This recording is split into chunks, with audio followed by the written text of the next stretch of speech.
We are back. I'm your host, Jake Fox. This is Black Tower Radio. We are broadcasting live on 1040 AM, 92.1 FM, WYSL in Rochester, New York. Also on worldnewsradio.today. That's worldnewsradio.today. And today we are joined here by Lieutenant Colonel Anthony Shaffer. Lieutenant Colonel Anthony Shaffer is a retired U.S. Army Reserve Lieutenant Colonel who gained fame for his claims about mishandled intelligence, for the September 11th attacks, and for the censoring of his book by the Pentagon, Operation Dark Heart. Welcome back to the show, Colonel. Hey, thanks for having me, Jake. Good to be on. All right, so we have a new president-elect. He's sorting out his cabinet right now. Right.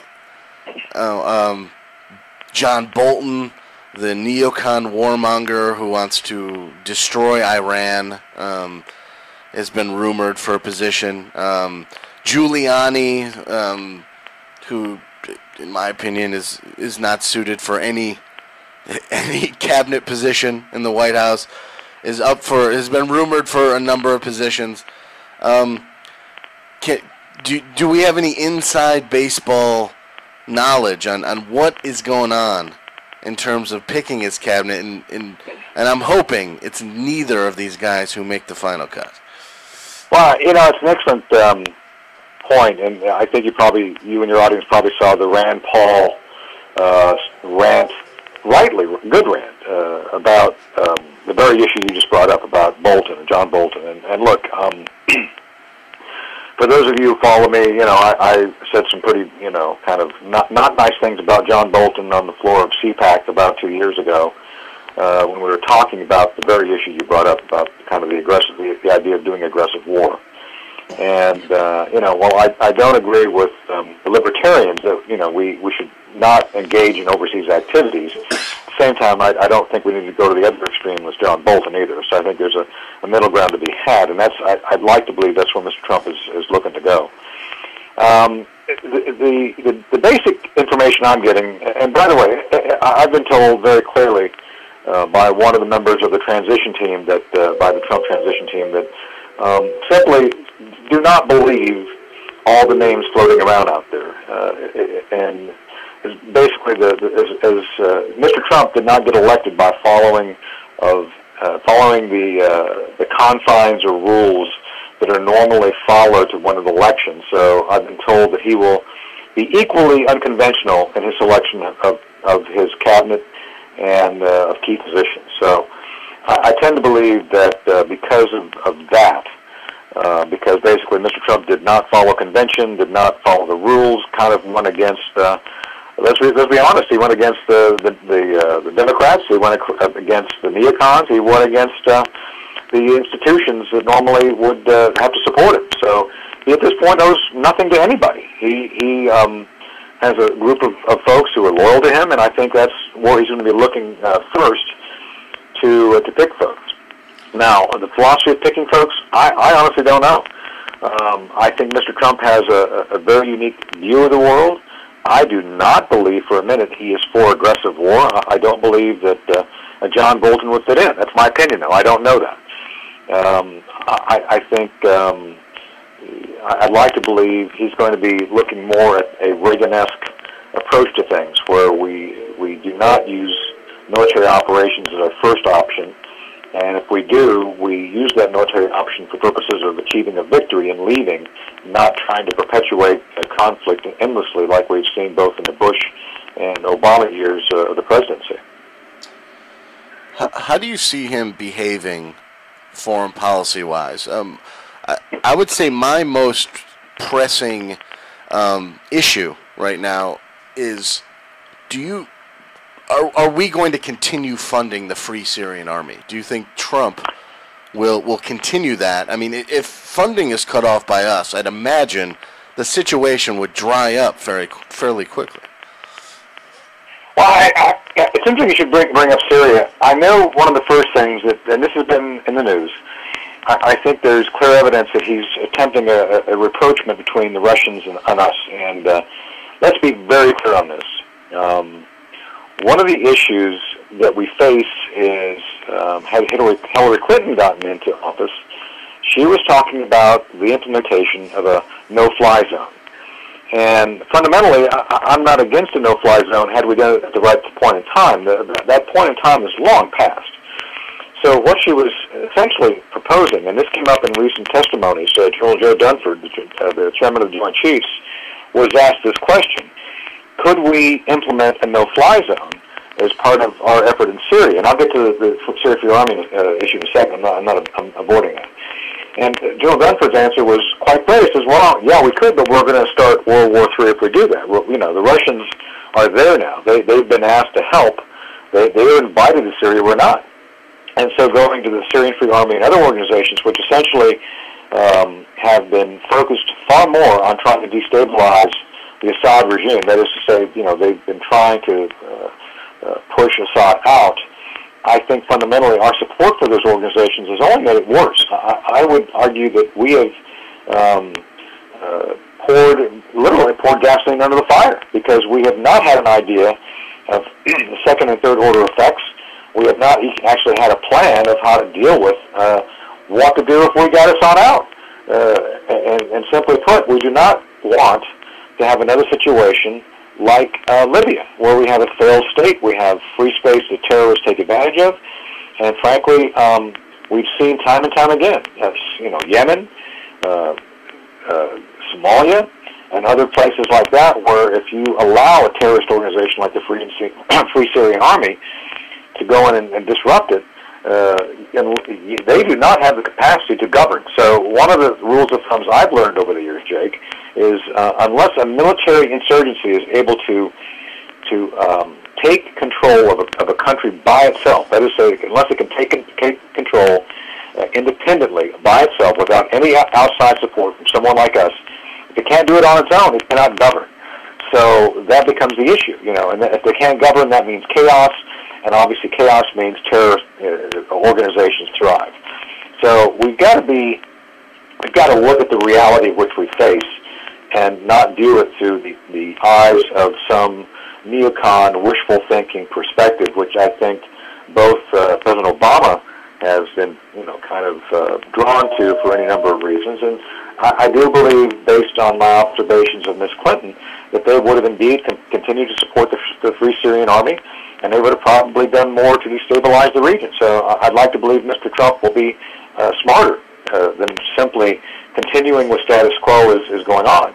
And Jake, one of the things you and I talked about in the show is that, we've had the DoD version of rebels literally facing off and fighting the CIA version of rebels on the ground. So it's kind of like, what are we doing here? And as you recall, I think it was last year, General Lloyd Austin admitted that they spent upwards of $75 million to train 4 individuals to be, our resistance in Syria. I mean, it's a joke. So I think I'd like to believe President Trump will pick people who are much better at judging a situation for the reality we face, and then trying to select a policy and then strategy options which actually will see success and stabilization rather than failure and more chaos. Could it have been a deliberate strategy by some of the neocons in Obama's circle to turn Syria into a Libyan a fractured state like Libya? I know that's been written about by Zbigniew Brzezinski, where they like to fracture countries because it's a lot easier to manipulate and get things done with these smaller factions being split apart. I mean, I don't know. I mean, you're inside there. I mean, are there people talking like that, or what? Well, the Zbigniew Brzezinski philosophy goes back to the 70s, and one of the things that he was advising President Carter on, which really did not go well for us, is the idea that we should warm up and use Iran as our, and the mullahs as our kind of proxy in the Middle East over the Arabs. And that just didn't work out. But the Democrats and the progressives never gave that dream up, and that's one of the reasons you've seen President Obama do the Iran deal on the nuclear weapons, giving them all sorts of money. So the idea here is if we're just nice enough to the Shia, the Iranians, they'll be our friends. And I just, it's not in the cards. So I think what we naively did is we supported quietly Turkey, Erdogan, Prime Minister Erdogan, who wanted to disrupt Assad, who is not his friend, and we kind of allowed for the passage of weapons from Libya to the Syrian Free Army, to other elements that became Al-Qaeda-focused elements, and ISIS. We indeed helped create ISIS by weaponizing this resistance against Assad. And as a consequence of that, or depending on your perspective, we kind of added to the chaos there because, the Iranians, frankly, want to support and have supported Assad. So we've kind of been on both sides of it. That's the grand irony here, is that, we have literally played one side against the middle and helped create the chaos. It's totally insane. And so one of the things that London Center for Policy Research and some of us have been working on is the idea that, look, we need a grand strategy. We need to figure out what exactly the United States stands for in the world. What are we trying to achieve? Begin with this objectives. And I was actually meeting with members of Congress on this today. One of them is a prominent member of the House Armed Services Committee. And we're trying to basically kind of get Congress to wake up to say, and by the way, this member was kind of on our side. He is for the idea of limited, even though he's on the House Armed Services, he is for limited use of military force and focused use of military force. The idea being is that, you only use military force when absolutely necessary, when all else has failed, and you do it with some, idea of what you're trying to achieve in the end, not simply going in and hoping for the best. Hope is not a strategy. And so I do believe that a certain amount of chaos was intended by the Obama White House. And I think in many ways it does kind of go back to the Brzezinski kind of sadistic view of the world, where basically the idea is, well, let's just, let's help create chaos and we'll see what rolls out of it. And unfortunately, I just don't think that's the way we should be running our military or strategic national security policy.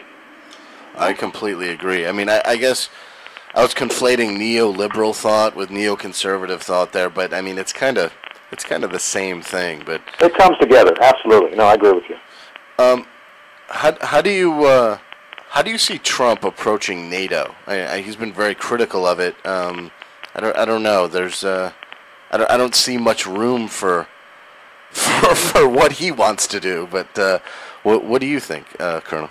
Well, his points, I think, were valid. I mean, look, we have been NATO, to be honest. I mean, look, we've paid the bill. More and more, those who signed the NATO agreement have not essentially lived up to the requirements of basically spending a certain percentage of GDP to fund their own defense. So this has been a problem. And along that same line, then, the idea of NATO as what it was designed for is not what it does today. Basically, it was designed to be a counter to the Warsaw Pact. The Warsaw Pact is all back in the late 80s, early 90s, and it was designed to prevent the Soviet Union, which fell apart in '89, from being able to conduct an aggressive war against Europe. And so, okay, that's done. So what we got to do now is figure out what exactly does NATO do. What do we do with NATO? And this is something I'm actually working on directly. I'm actually going to be in England, flying out Saturday for a week in England, primarily at the University of Warwick and Coventry. I'll be working with their political science department on these issues, as well as the British government, because my private consultations with senior British officials, both here and in England, indicate that they, as part of Brexit, basically a hard Brexit, they want to strengthen NATO. They have no interest, and some of your listeners may know today that in the Express UK, in the paper, there was an article about how the EU wants to create this defense service, if you will, where all the Europeans come together and put together a military organization. It's totally insane. And so it really kind of even mocked the fact that you're having politicians who want to pretend to be soldiers. So the British want nothing to do with that, especially since they're leading the EU. So the preferred way of going forward, which, by the way, I think members of Mr. Trump's advisory panel is aware of, and I've talked to them. The way to go is essentially it's time to reinvent NATO. If we're going to keep it, let's modernize it. Let's give it a clear and concise mission of what it exists to do, and let's figure out what exactly they can do as part of kind of returning to an effort to work with us more closely. There's something kind of in the movies that talked about Five Eyes. Basically, the concept is the Australians, New Zealand Defence Force, Canadians, UK, and us. We're the Five Eyes. We work very closely together. There's very little we don't share. And so the idea is let's go back and strengthen that relationship. Let's rebuild NATO and do it with an eye on counterterrorism, cyber warfare, all the different modern warfare that did not exist when NATO was first created. We need to refocus it on and go from there. So I look at Brexit and the fact the British are stepping away from the Europeans as an opportunity. I think it's great. And so one of the things I'm going to be recommending to the Pentagon is they consider, as part of a President Trump administration, that they look at how we can work together next year to have I'm recommending some sort of a convention in England to let's discuss NATO and where it needs to go. I think the time is right for that. So I don't believe for a minute Mr. Trump's going to step away from NATO, but he is going to demand some changes, and I believe rightfully so. How do members of the military feel about the possibilities in a Trump presidency? I mean, are they excited about the fact that we're possibly de-escalating the situation with Russia? Or I mean, I don't know. How's it going on that front? Well, it's a mixed bag. I mean, this is a political town, and so of course people in my circle are very happy with Trump selection, to be the president. So I think a lot of the folks who actually take time to look at his policies and look at what he said, he's very much for a much more well-thought, carefully thought policy of going forward. He's said he's skeptical about the F-35. He should be. The F-35 is a dark hole of economic woe that we will not recover from. It will never perform to the level that's been advertised, and it will cost us more than the atomic bomb program in the end by probably a good, $1 trillion probably by the time we're done. And he's actually been very pragmatic about who he's brought on to discuss these sorts of things. And full disclosure here, anybody who follows me on Facebook knows Mike Flynn and I are friends. So Mike, I think Mike Flynn is a very wise man. There's Mike. I'm pretty sure will end up in a senior position within the Trump administration, and I think he's got some ideas on what needs to be done to fix things. And he's not a neocon. He is not. He got fired by the Obama White House because he was seen as being truthful. I mean, that's an interesting thing to be fired for. You're just too honest. We don't want you.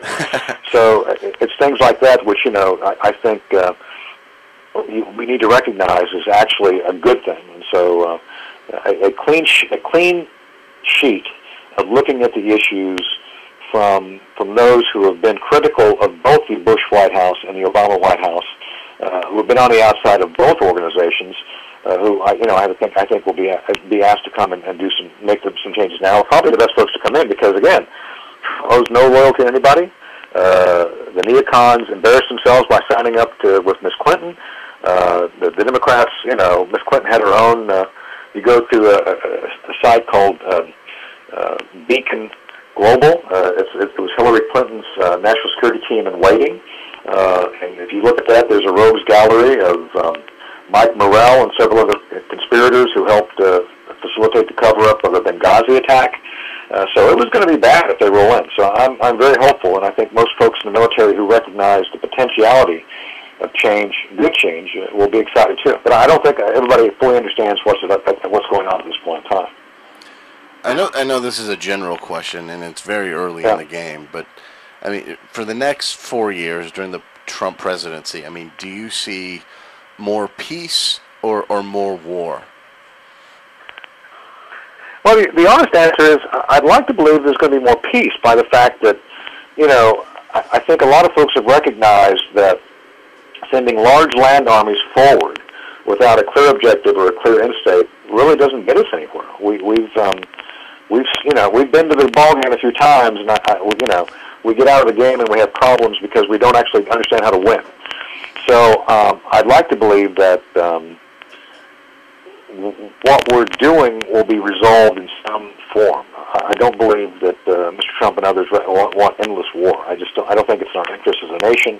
It's clearly counterproductive. You lose a great deal of blood and treasure by doing it. So I'd like to believe there's going to be some wisdom brought to the table on that.